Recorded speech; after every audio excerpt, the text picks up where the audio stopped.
Everyone, नमस्कार। मैं Smita edu classes की यूट्यूब चैनल पर आप सभी का बहुत बहुत स्वागत करती हूं। जो भी विद्यार्थी यूजीसी नेट पेपर फर्स्ट की प्रिपरेशन करना चाहते हैं तो उनके लिए यह क्लास मोस्ट इम्पोर्टेंट हो सकती है, हेल्पफुल हो सकती है।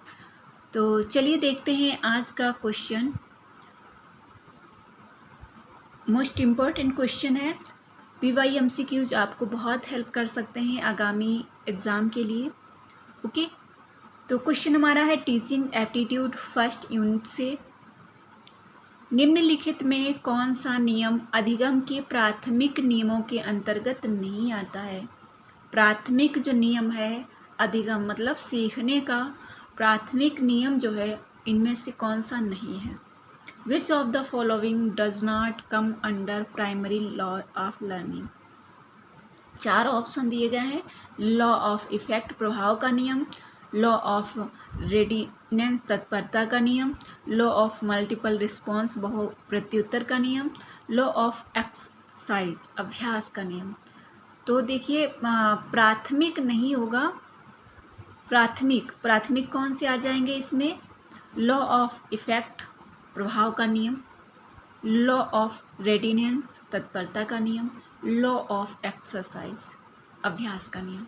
ये तीनों प्राथमिक में आ जाएंगे। बट सी ऑप्शन जो आपका दिया गया है, लॉ ऑफ मल्टीपल रिस्पॉन्स बहु प्रत्युत्तर का नियम, जब आप सीख चुके होंगे तभी तो आप जवाब देंगे, तभी आप जवाब दे सकते हैं, है ना। तो C option is right answer हमारा हो जाएगा। यहाँ पे जो थार्नडाइक का मत है कि जब उद्दीपन तथा अनुक्रिया के बीच संबंध उत्पन्न होता है तो दोनों में अनुबंध स्थापित हो जाता है, यही अनुबंध सीखना कहलाता है। थार्नडाइक ने सीखने के 3 प्राथमिक सिद्धांत दिए हैं।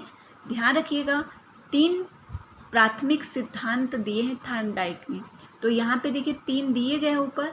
तो इस तरीके से यदि आपने पढ़ा होगा तो सी ऑप्शन आप सही जवाब कर सकते हैं। पहला है प्रभाव का नियम। इससे तात्पर्य सीखे जाने वाले कार्य का सीखने वाले के लिए महत्व से है। जब व्यक्ति को सीखने से संतोष या प्रसन्नता मिलती है तब सीखना सरलता से होता है। इसमें संतोषजनक अवस्था तथा असंतोषजनक अवस्था होती है। सेकेंड है तत्परता का नियम। जब अधिगमकर्ता जो सीखने वाला है सीखने के लिए अपनी ज्ञानेंद्रियों एवं कर्मेंद्रियों के साथ तत्पर होकर संज्ञान लेता है तभी सीखना तीव्र गति से होता है। मतलब मन और कर्म दोनों से, मन से और कर्म से, है ना।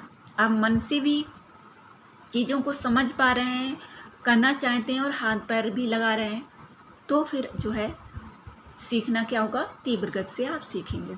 अभ्यास का नियम। उद्दीपक तथा अनुक्रिया के बीच परिवर्तनीय संबंध होता है जिसे अभ्यास कहा जाता है।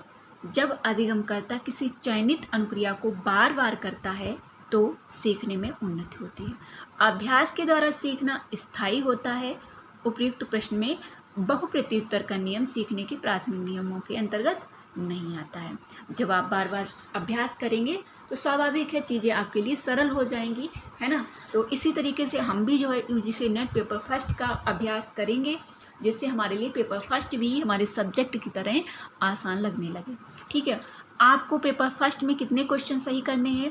50 प्रश्न होते हैं, 100 अंक होते हैं, जिसमें आपको यदि आप 25+ लेकर जाते हैं स्कोर तो आप एक अच्छा स्कोर आपका कहा जा सकता है। बट इससे कम नहीं आना चाहिए। यदि इससे कम आएगा तो फिर मुश्किल हो जाएगा। GRF लेना है तो 30+ होना चाहिए। ठीक है, ये रहेगा आपका पेपर फर्स्ट का स्कोर। ठीक है, प्रश्न 50 में या तो 25 करिए, 30 करिए, 35 करिए, जितना कर सकते, लेकिन 25 से कम नहीं होना चाहिए। और इसके लिए करना होगा आपको प्रैक्टिस। जितना ज़्यादा प्रैक्टिस करेंगे उतना ही आसान हो जाएगा आपके लिए पेपर फर्स्ट।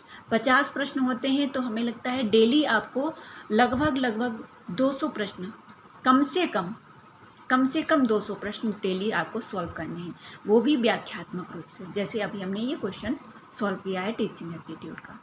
तो आई होप आप सभी को क्लास पसंद आएगी। आप लोग मुझे कमेंट बॉक्स में बताएंगे कि यह क्लास आपको कैसी लगी। यदि आपको पसंद आएगी तो मैं इस क्लास को कंटिन्यू करूँगी। Okay, all the best, take care, मिलते हैं नेक्स्ट वीडियो में।